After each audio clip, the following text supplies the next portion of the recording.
안녕하십니까, 이나무입니다. 오늘은 오래간만에 우리 테슬라 얘기를 제가 준비했습니다.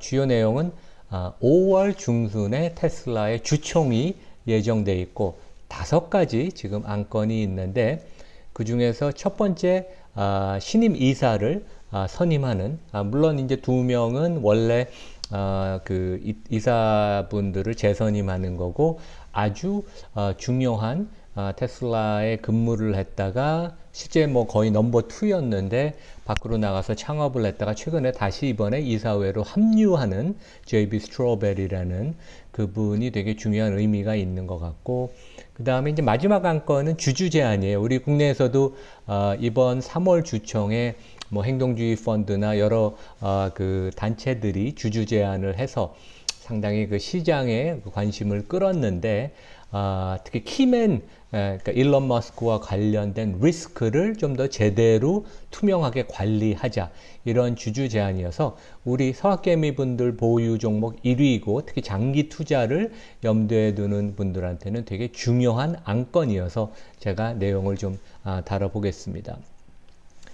우리 이제 테슬라 관련된 주요 이벤트를 제가 한번 정리를 해볼게요. 그래서 지난 주말에 1분기가 우리 끝났죠. 1분기 전기차 판매 대수, 그러니까 생산 대수와 인도 물량을 발표를 했고, 뭐 시장의 예상치 정도 수준인, 시장은 좀 더 좋은 실적을 기대를 했는데, 그 이후로 주가가 좀 조정을 받았습니다. 그리고 다음 주 수요일 날 4월 19일 날 우리가 기다리는 1분기 실적 발표가 예정이 돼 있고, 가장 중요한 것은 수익성, 마진이 얼마만큼 악화됐느냐. 왜냐하면 제품 가격을 인하했기 때문에 이제 그 점이 가장 중요한 관전 포인트인 것 같고, 5월 16일 날 아까 제가 말씀드린 2023년 주주총회가 예정돼 있고, 국내에서는 우리 기준일이라고 그러죠. 내가 배당을 받을 수 있는 권리, 주총에 참석해서 내가 표를 행사할 수 있는 권리가 보통은 이제 12월 말인데, 미국은 회사마다 유연하게 결정을 해서 기준일이 3월 20일이다. 그래서 이제 이런 중요 이벤트가 우리가 예정이 돼 있고, 제가 먼저 우리 주총 얘기를 드리기 전에 작년 말에 테슬라 주가가 $100까지 하락을 했다가 급등을 해서 $200를 좀 돌파했고, 최근엔 조금 조정을 받아서 180에서 $90 사이를 왔다 갔다 하는데, 미국 개인 투자가들 사이에도 테슬라는 상당히 매매를 많이 하는, 투자를 많이 하고 인기 있는 종목입니다. 그래서 작년 말 이후로 미국의 개인 투자가 집중 매수를 했고, 특히 1, 2월 사이에는 18조 원이나 되는 순매수를 이 한 종목에 집중이 됐다. 그래서 상당히 놀라운 게 작년 한 해 동안 순매수했던 금액의 한 80%를 금년 2달 사이에 순매수를 했다. 상당히 그 순매수가 집중이 됐고, 개인 투자가들이 국내도 그렇지만 미국에서도 저점 매수 기회를 잘 활용을 했습니다. 3월 들어서는 최근에 주가가 좀 조정을 받는데 미국의 개인 투자가들의 순매수가 급감했어요. 여기 10일 이동평균을 갖고 보면 우리가 여기 꼭지를 치고 3월 초에 그 다음에 이제 순매수가 급감하는 모습을 보이는데, 이러한 그 순매수의 모멘텀이 좀 줄어들고 밸류에이션이 어느 정도 지금 이제 차서 지금 적정 수가까지는 일단 단기적으로 올라온 것 같습니다. 그래서 최근에 주가가 조정을 받습니다. 우리 이제 본론인 주총 얘기로 넘어가겠습니다. 여러분들이 뭐 이런 펀더멘털하게 분석하는 거에 관심이 많으시면 테슬라 IR 홈페이지를 가서 프록시 스테이트먼트라는 PROXY, 그러니까 미국은 주총하기 전에 주주들이 올바른 의사결정을 하도록 어마어마한 정보를 줘요. 우리나라 주총은 뭐 대기업들도 가면 한 5장에서 10장 아주 간략한 정보만 주는데, 미국은 테슬라도 정보가 다른 대기업보다는 적은데 한 80페이지 정도 되고 어마어마한 거버넌스와 관련된 정보가 있습니다. 그래서 이제 5가지 안건이 올라왔는데 첫 번째는 이사회에 3명의 이사를 추천을 한다. 3년 임기로. 그래서 미국은 이사회가 어떻게 이 안건에 대해서 투표하는 거를 yes 아니면 반대를 추천을 합니다. 당연히 yes이고, 두 번째 안건은 이제 구속력이 없는 건데 임원 보상과 관련된 것을 주주들의 이제 승인을 받는 그러한 안건이고, 세 번째는 미국에서 이제 금융위기가 일어나고 나서 정기적으로 임원의 보상과 관련된 정보를 많이 공개하고, 그 다음에 그것을 정기적으로 승인을 받게 돼 있는데, 테슬라의 경영진과 이사회는 매 3년마다 이 승인을 받고자 1, 2년마다가 아니고 3년마다 좀 이해는 갑니다. 그래서 이제 이 안건에 1, 2, 3 다 yes 찬성을 부탁을 드리고 주주한테, 마지막으로는 이제 감사인 선임권, 이것은 PwC 대표적인 회계법인이고 이것도 yes. 그다음에 이제 마지막이 되게 재미있는데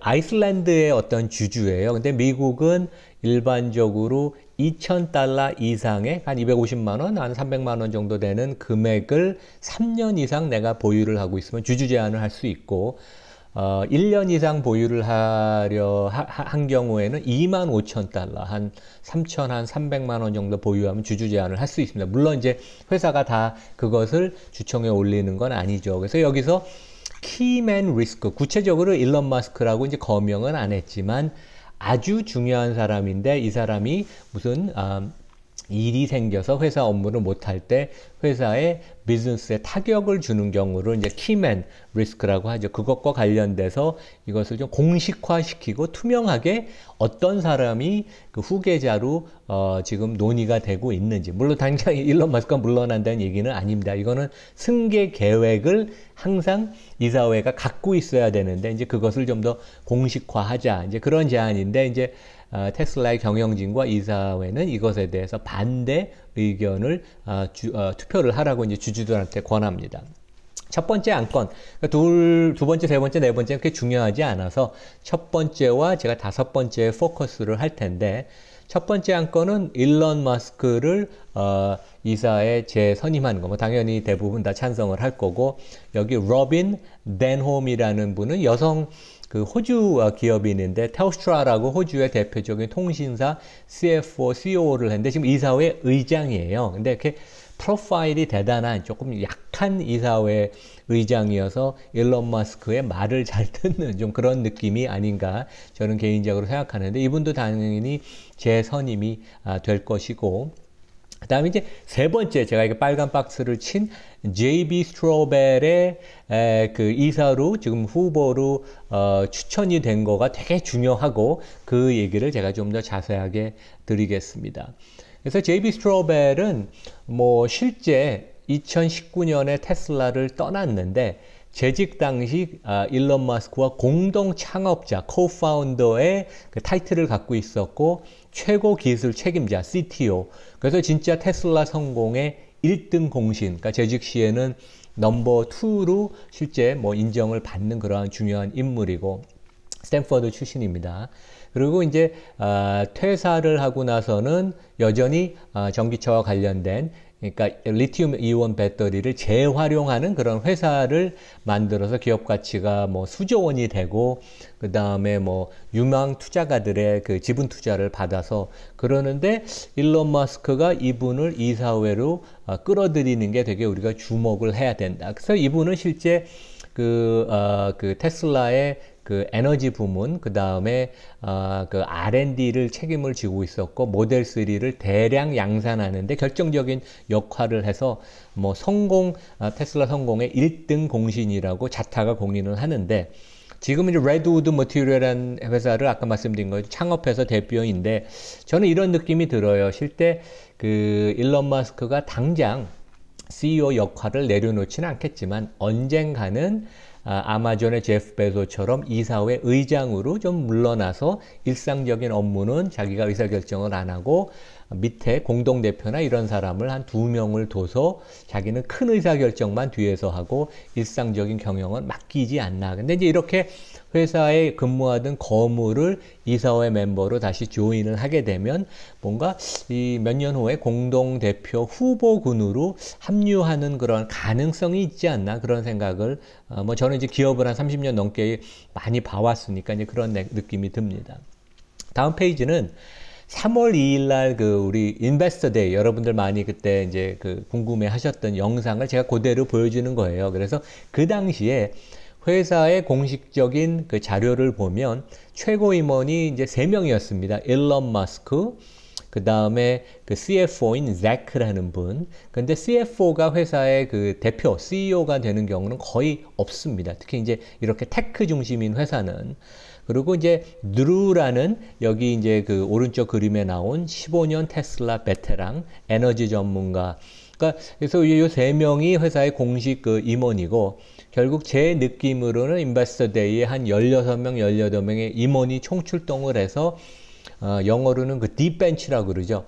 그 일론 머스크가 내가 일상적인 경영에 관여를 안 해도 이렇게 훌륭한 우리 임원들이 있고 이 사람들이 다 나를 뒷받침해 준다. 이제 이런 메시지를 남기려고 그랬고 제가 받은 느낌은 차기 공동대표의 후보로 주루라고 여기 에너지 전문가뿐만 아니라 중국인인데 실제 중국 공장 대표를 하고 지금 전사 미국 공장의 공장 총책임자가 이제 공동대표의 후계자가 아닐까 이제 그런 느낌을 받았다는 영상을 제가 했는데 이번 그 홈페이지를 제가 들어가서 보니까 텀즈가 이 그 공식 임원, 최고 임원의 그 반열에 올랐습니다. 특히 Senior Vice President라는 아주 높은 한국으로 치면 뭐 그 최고 그 부사장 아니면 그런 타이틀에 가까운데 자동차 부분의 Senior Vice President. 그래서 이제 왜 이것이 중요한 의미를 갖냐 하면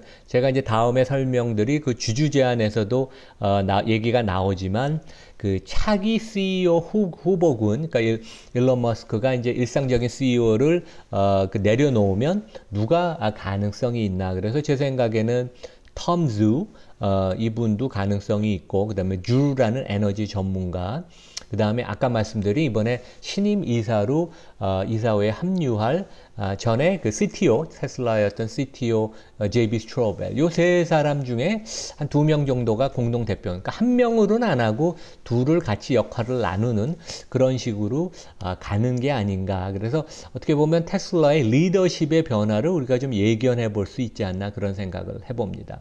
다음으로는 우리 이제 마지막 안건이었던 소수주주가 직접 주주 제안을 한, 그러니까 이제 그 내용은 키맨 리스크와 관련된 것을 이사회가 공식화해라. 그래서 이제 실제 이분의 그 아이슬란드 주주 누군지는 저는 개인적으로 모르겠습니다. 이분이 이제 그 주장은 테슬라가 키맨 리스크가 있는 것은 나도 알고 회사도 알고 모두 인정하는 바다. 그래서 이사회가 왜냐하면 거버넌스의 가장 상단에 있기 때문에 CEO의 승계에 관련된 계획, 관리를 공식화할 의무가 있다. CEO 석세션 플랜이라고 그러죠. 미국에서는 이사회가 하는 주요 업무 중에 하나인데 이와 관련돼서 5가지를 구체적으로 요구를 했어요. 첫 번째, 키맨이 누구인지, 물론 일론 머스크가 대표적이겠죠. 한두 명 더 들어갈지 모르고. 그리고 두 번째는 이와 관련된 그 승계 계획을 공식화시켜라, 문서화시켜라. 세 번째는 CEO 그 후계자들이 어떤 사람이 되건 간에 그 사람에 대해서 지속적인 교육을 시키고, 네 번째는 그 내용, 그러니까 누가 후계자 군에 들어갔고 어떤 교육을 받는지를 이해관계자들에게 두루두루 그 정보를 공유해라. 그다음에 마지막으로는 그 CEO가 이제 여기서는 일론 머스크겠죠. 회사를 CEO 역할을 내려놓을 때 그 충격을 최소화하는 그런 방안을 구체적으로 해라. 되게 아주 그 똑똑한 제안이고 이번에 얼마만큼 표를 받는지 저도 개인적으로 궁금합니다. 우리가 이제 테슬라가 장기 투자에 적합한 회사이다. 지금은 주가가 조금 뭐 상당히 많이 올라와서 적정 수준까지 올라왔지만 장기적으로 성장을 많이 할 기업이어서 뭐 유망하다고 보는데 5가지 리스크를 제가 항상 말씀을 드렸죠. 첫 번째는 개인 투자가 비중이 높고 밸류에이션이 높아서 주가가 출렁거리는 그런 모습. 600만 그 주주를 테슬라는 갖고 있습니다. 삼성전자랑 비슷해요. 삼성전자도 한 6, 700만 명 된다고 하죠.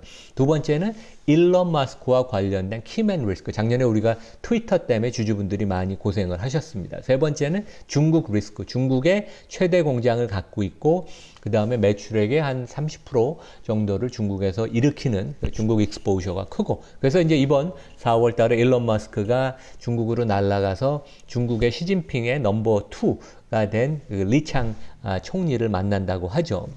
세 번째는 이제 핵심 인력이 이제 퇴사하는 경우가 있어서 이러한 그 문제도 있고 마지막으로는 이제 애플과 관련된 장기적인 그 리스크. 애플이 결국 전기차를 거쳐서 자율주행차로 진입을 할 테는데 이제 그 애플은 뭔가 하면 확실하게 하니까 이제 이런 장기적인 리스크가 있다고 보입니다. 애플의 이제 그 영업 보고서 Annual Report 10K나 분기 보고서 10Q를 보면 일론 마스크와 관련된 그 키맨 리스크를 구체적으로 그 서술을 합니다. 왜냐하면 이제 미국 회사들은 그 회사의 그 리스크 요소들을 그 회사 그 연례 분기 보고서 앞에 항상 상세하게 나열하게 돼 있거든요. 그 중에 당연히 나열이 돼 있고. 그래서 이제 내용을 보면 당사는 최대 주주이나 이자 CEO인 일론 마스크의 역할이 아주 중요하다.